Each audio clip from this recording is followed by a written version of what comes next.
Hello everyone, and welcome back to the channel. So I just wanted to give you guys a quick update on what I've been doing with the car and what the plans are for the future.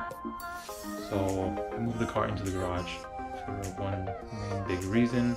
And that reason was because I had the car outside on the side of the house for about 7 months with a car cover that I did buy from Car Covers for about $170, $180. And it was good, it kept the car protected.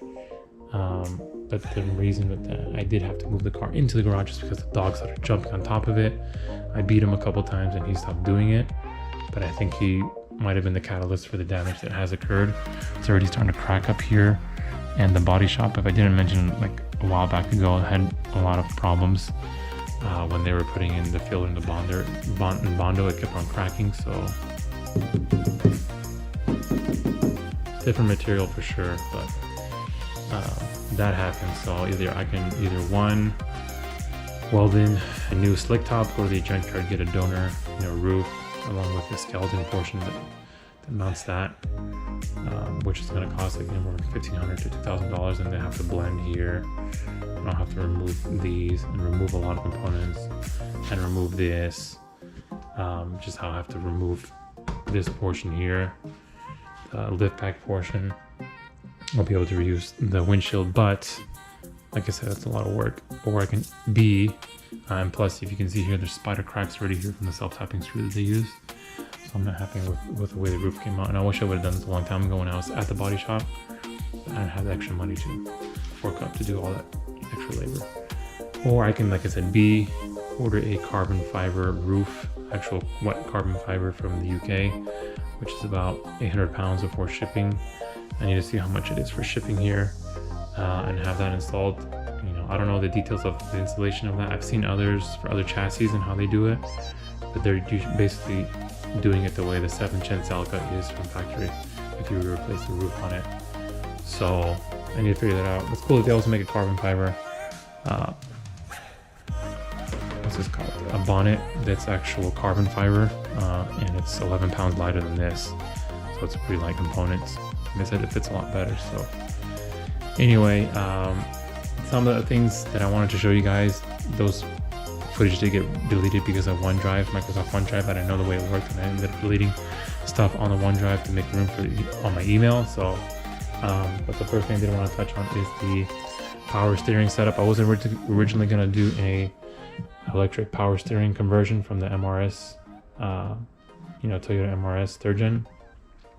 And I was gonna hack this up, which is a beam specific alternator bracket. That way it plugs up the section here inside of the engine bay, so that way the timing cover is not exposed. And then I was gonna obviously delete the original power steering pump, remote mount the MRS pump in the vehicle, and then relocate the alternator to the back of the engine with an MR2 setup, and then a lightweight crane pulley, and do all that. And that would have been really awesome. It would have cleaned up the front of the engine that much more. But that's an extra like $1,300 to $1,400 more, and I have other priorities that I need to focus on, like said body panels. Another issue that did happen outside of while the car cover was on, and the kids, my nephew said they didn't do it, and the gate was closed, and it happened within a 2-day period. This damage here, so this door's probably gonna have to be repainted. I don't know about the quarter panel, but that's pretty shitty, and there's not much I can do. So I'll just have to get it fixed at the soonest that I can. So that's that. And then I did install that TRD quick shift set. It's a very good component. I like the way it shifts. It's almost impossible to miss any shifts now, so that's pretty cool. And then I did install the ceramic header. So I installed the B pipe on there, and I went ahead and got a ceramic coated all black, so that's cool. And then I went ahead and installed the strut brace, the corners and all 3 points that contact the chassis. That's touching a little bit on the lines for the air conditioning, the cold side, but it's fine. and I did have to shave down this throttle body bracket that is, and went ahead and painted it black also. And then another thing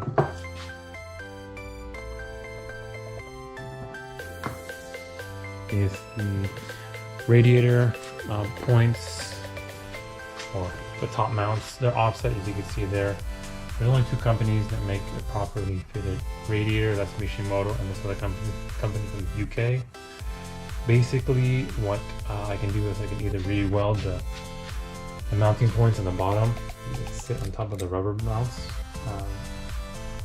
or I can just buy a Mishimoto unit and see if I can have those two tabs that mount for the upper junction block on the 205 chassis, you know, cleaned up nicely so it doesn't look like what I have here in the Godspeed. So I'll need to see what's going to be the cheaper of the two options. But another thing, I have a leaking air conditioning unit, so it's leaking at the shaft right behind the clutch assembly. So I'll either need to buy a Denso one, which is pretty expensive, like $320, $330 from Rock Auto, or a Four Seasons one, which is about $185, $190, and that comes in all black. They say it's a Denso reman, but I'll leave it up for discussion on the 6GC Facebook group and see how that goes. Like I said, there's just one thing I have to know. That's just, I feel like I'm getting to the point where I replaced all the parts in the car and I haven't even enjoyed it for what it is. So frustrating to say the least. And then the last thing that came up, which was really unfortunate, was the alternator. While I was doing on a test drive the other day, about a week ago, I noticed that everything started flickering. Well, it was already dark. My lights didn't work anymore. The ABS light came on. The radio kept on resetting, and I figured, okay, it's not the battery. It can't be, because I charged it a week before I went on the test drive, and then turns out it's actually the alternator. So either the alternator itself is bad, or the wiring that does need to be repaired. I need to do the proper repair for that as soon as I can. Probably order a new connector as well, and get that settled. You know, like the fuses for the system, charging system are all good. So I'll bench test that tomorrow to see if that's the problem or not, and then make my assessments and go from there. But progress, though slow, it is progress nonetheless, and I'll have to figure everything out the soonest and the best that I can, and the way that I know. So anyways, I will show you guys some of the footage of some of the wiring repair that I did, and enjoy the rest of the video. Hey guys, so I was working on the harness for the engine loom, like I told you, should have done everything and looked at it when it was out. Actually ended up doing all of the ignition coils, and I don't recommend that you use any of these crimp style ones. These are 18 to 22 gauge. I'd recommend you split them and then actually use heat shrink, which is what I started doing here, because I didn't think I'd have to do all the connectors. But after looking at these, I would cut, and then I would notice, shit, I still have some corrosion on there, and some of these I couldn't get all the corrosion. I probably got 90% of the corrosion out, like it's kind of like a greenish hue to the copper wires, and I had to cut all the way up to here. So I'd recommend you cut what you need, and if you still see more, and then cut again, and then finally cut your terminal or wire repair kit to length, and then go ahead and crimp and then heat shrink. That way you're not wasting any potential wires that you might have pulled from a junkyard or from a good wire engine loom. And so I don't have anything to wrap these, like I don't have this stuff here to keep the heat off of them, so I'll just use as much electrical tape as I can. And then I had to redo this one for the idle air control valve. These wires here were on the bottom side, were, you know, exposed right at the point at which they meet the insulated terminals. And these ones I did have to slice and dice a little bit, because if not, they won't fit into the connector. So like, again, this is not all a permanent solution. I will eventually have the whole engine loom harness pre-made once I get a new standalone ECU. And you know, live and learn. I should have probably done this wire repair before I bought the idle air control valve.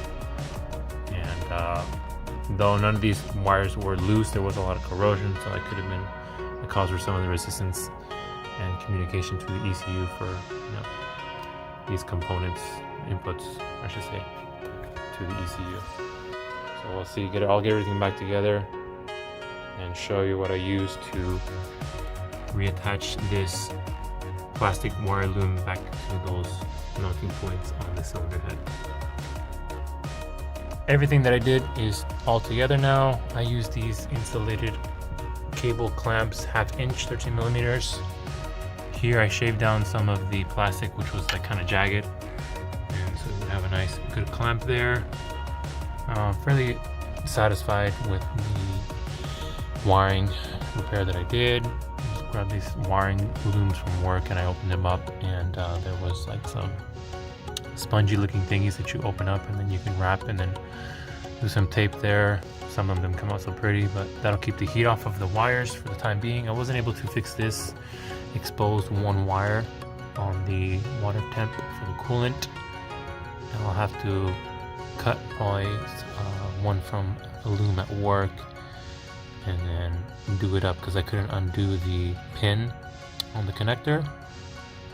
So that's all for now. I'm going to get it back together and hopefully it starts up just fine. So here's the setup for the amp. I drilled a whole bunch of holes there so there's enough ventilation for it, and I don't know how hot it actually runs because I've never really ran the radio at full blast or near full blast because the inputs are not correct. Don't know what settings I need, but someone from work said they were going to help me out with that.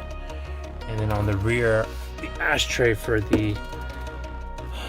that, I put drilled holes there, and then I drilled holes, see that on the top portion as well, so there's enough airflow, and I'll keep it open while I'm driving. So that should work just fine. I don't ever plan on moving the amp. It's gonna stay in this location forever, so. Hey guys, so I just came back from a test drive and I went to the gas station to put like $20 in it, and unfortunately it didn't start up the first time. I waited like maybe 30 seconds to start it back up again, and it did hesitate. But when I came back, I connected the digital multimeter, and then I went ahead and checked, and I turned on the fog lights and headlights, and they usually flicker, but they don't do that necessarily. Everything is fine there.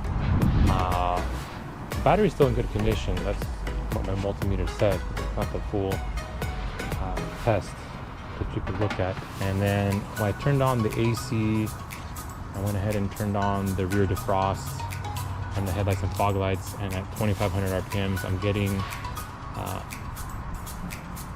13.8 volts, which is good. But then when I turned on the car again after I turned everything off, just to see what was going on, I do hear a slight whine. So I did tighten the tension on the belt. It was a little loose, but now I'm hearing a slight whine from the actual speakers. It was there for probably like 5-6 seconds on some revs, and then it went away. So that leads me to believe that that there could be a possible fault with the Denso 3-man unit. Even if the battery is getting sufficient voltage from the alternator, there's that ripple test that'll determine if it is faulty or not. I think it's like anything more than like 250 millivolts of AC ripple, that'll deem it as a faulty component. So I need to check these things at work. Even though I don't have technical registration, I'll still drive it one of these Saturdays to there and get it checked out. And that slight leak on the AC compressor actually did cause the light to start flashing on the climate control. So that's an indication that that definitely needs to be replaced. A long time ago I replaced the dryer, which is, if you can see that it's like right in that corner under the reservoir for the coolant. So I replaced that dryer because I had the system open for such a long time, which is always recommended. So I'll check these things out, but for now I also did a couple brake tests before with the OEM pads. If I did like 3 braking tests, I did it a long time ago when I had about a little bit less aggressive tires, but I think they were all seasons performance, the Proxy 4s, But I did it with this one. These tires still grip good despite them being like 9 years old, from 2014 of the 14th week. And that right side did start to smoke, but that was after like 80 to like 80 to like 5 miles an hour stops. So these pads are are a lot better than the OEM ones. And I think they do pretty good on the track. So the rears are still the original ones. I think the original pads, I don't know if they're OEM or an aftermarket one. But braking system is pretty good. I didn't get any pedal feel by the 5th time I did that 80 to 5 miles an hour. So I guess I underestimated the capability of just swapping in pads to a more aggressive compound. And but I'll see how it is from now on. But that'll be all for this video, guys. Any other questions, feel free to leave a comment down below. And thanks so much for watching. I'll see you guys in the next one.